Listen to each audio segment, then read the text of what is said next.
안녕하세요. 시네포커스 록사입니다. 오늘은 이복래 감독의 대표작 3등 과장에 대해 알아보고자 합니다.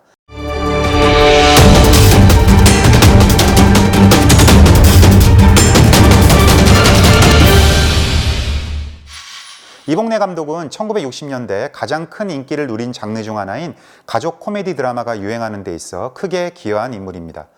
가족 코미디 드라마 또는 가족 희극 드라마라고 불리는 장르는 때에 따라서 지난 시간에 알아본 가족 멜로 드라마와 동일한 장르로 바라보기도 하는데요.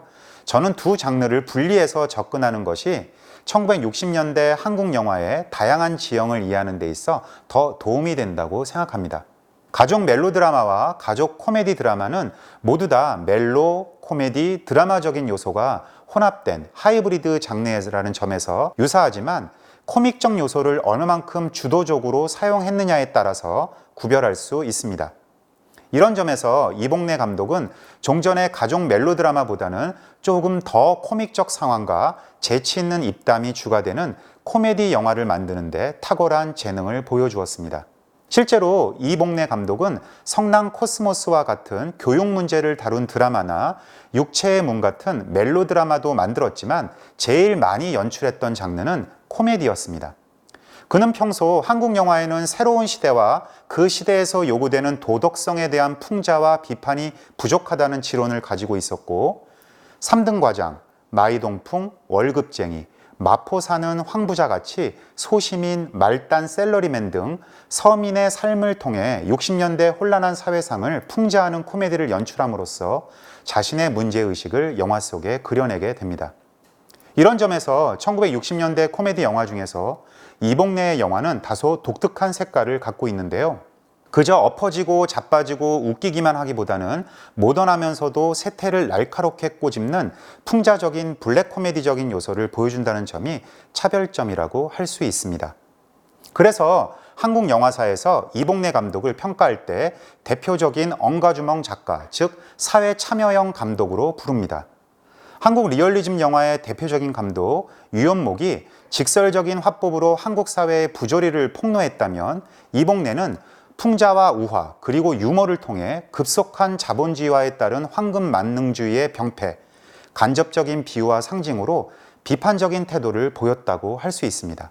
어쩌면 1960년대 군부 정권의 가혹한 검열 정책에 창작의 자유를 누릴 수 없었던 감독들에게 코미디 장르야말로 가장 탁월하고 효과적인 방법으로 병든 사회를 고발할 수 있었던 유일한 통로가 아니었을까요? 이복래는 이렇게 표현의 자유가 제약된 독재 시대를 현명하게 비껴가기 위해 코미디 영화를 만든 엉거주멍을 지론으로 삼았던 중요한 감독이었습니다. 그럼에도 불구하고 이복래 감독은 상대적으로 한국 영화사에서 가장 저평가된 감독 중 한 분인데요. 그 주된 이유는 예전 한국 영화계는 유독 코미디 영화를 만드는 감독들을 하대하는 아주 고약한 편견이 있었기 때문입니다. 하루빨리 이복래 감독에 대한 재발견이 이루어졌으면 합니다. 이복래 감독이 이렇게 비유와 풍자를 무기로 사회 참여형 감독으로 자리매김할 수 있었던 두 가지 직간접적인 영향이 있는데요. 먼저 이복래의 예술적 재능이 영화에만 국한된 것이 아니라 문학에도 있었다는 점입니다. 실제로 이복래 감독은 일본에서 문학을 공부하며 모더니즘 시운동과 문학 평론을 병행했는데요.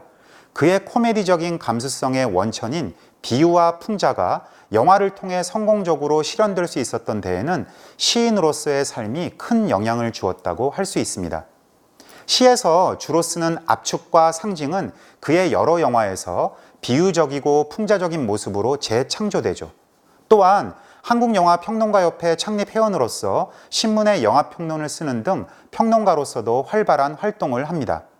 이렇게 평론 활동을 지속하다 소설을 각색하며 시나리오 작가로 영화 제작에 본격적으로 참여하게 되지요. 두 번째 영향은 그의 비극적인 가족사와의 연관성입니다. 이복래 감독의 장인이 한국 전쟁 이후 엄격한 반공주의 속에서 형장의 이슬로 억울하게 사라져간 진보당 당수 조봉암 선생이라는 점입니다.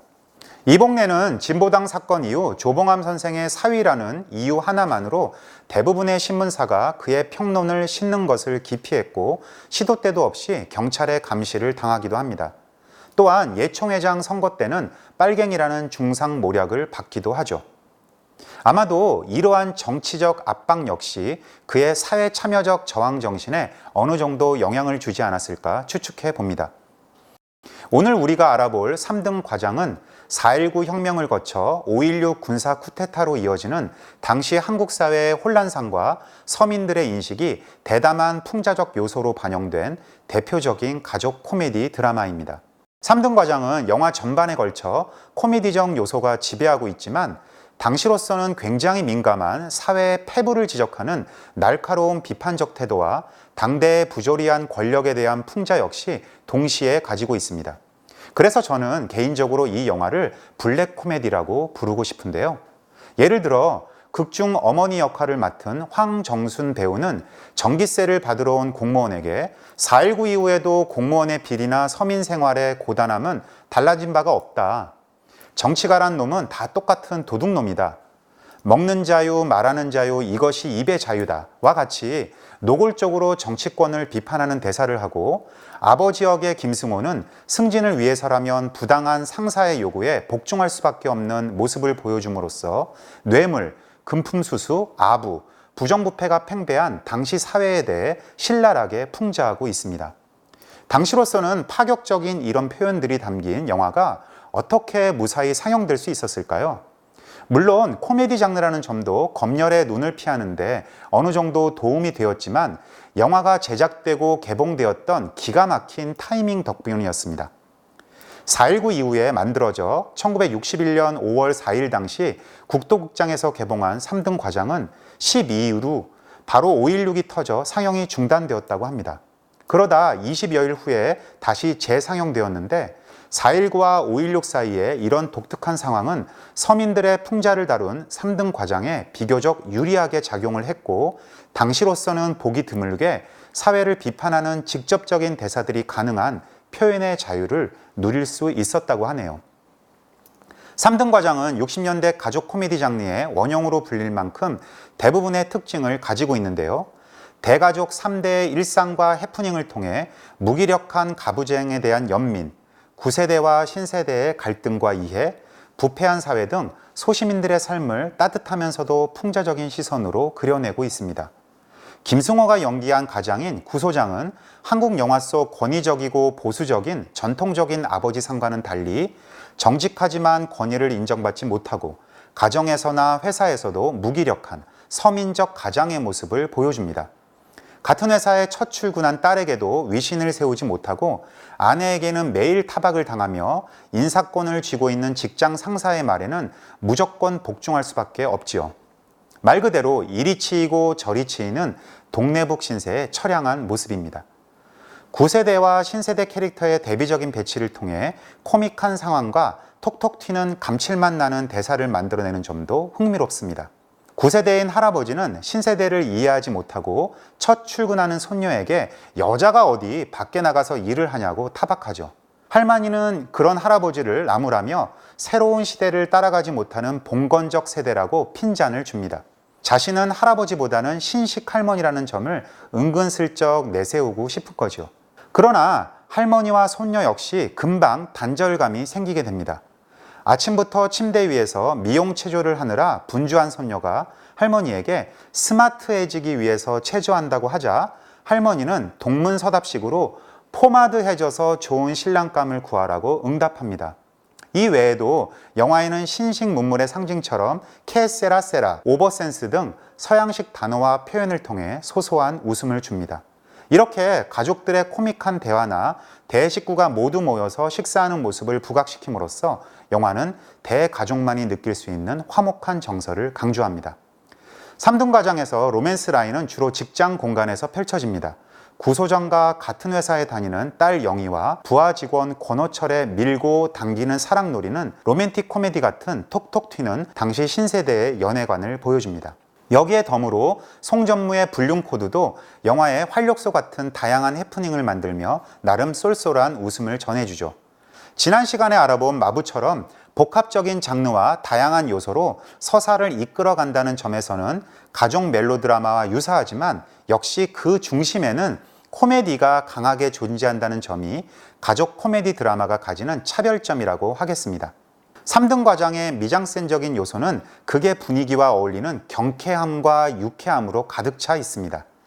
카메라는 고정된 딱딱한 구도보다 줌, 팬, 틸트, 트래블링 등 움직이는 카메라를 선호합니다. 이는 영화의 경쾌함을 이끌어가기 위한 중요한 미학적 장치로 작동하죠. 또한 영화의 거의 대부분을 차지하는 실내 촬영은 시츄에이션 코미디가 가지고 있는 코믹한 상황을 더욱 돋보이게 합니다. 편집 역시 유쾌한 감정을 자아내는 데 집중하고 있습니다. 예를 들어 농구 경기를 플래시백과 내레이션으로 처리한다든지 전무 부인과 숨겨진 불륜녀와의 혈투를 재기 넘치는 코믹한 터치로 연결하는 장면이 바로 그것이지요. 지난 마부에서 소개드린 것과 마찬가지로 3등 과정에서의 김승호의 연기 역시 왜 그가 당대 아시아 최고의 배우로서 아시아의 별로 불렸는지 실감나게 해주는 그야말로 명불허전의 연기력을 선보입니다. 김승호의 연기는 다른 배우들의 연기가 다소 촌스럽고 어색하게 느껴지는 것에 비해 너무나도 자연스러우며 많은 등장인물 속에서 극의 중심을 단단히 딱 잡아주는 존재감을 선보입니다. 국민 아버지로 불리며 1960년대 아버지상을 대변했던 위대한 배우 김승호와 관련된 장례식 에피소드가 궁금하신 분은 지난 마부편을 참조하시기 바랍니다. 영화를 무료로 볼 수 있는 영상자료원 채널은 화면 아래에 링크를 누르시면 됩니다. 다음 시간에는 1960년대 한국 공포영화의 최고작인 이용민 감독의 살인마에 대해 알아보도록 하겠습니다. 감사합니다.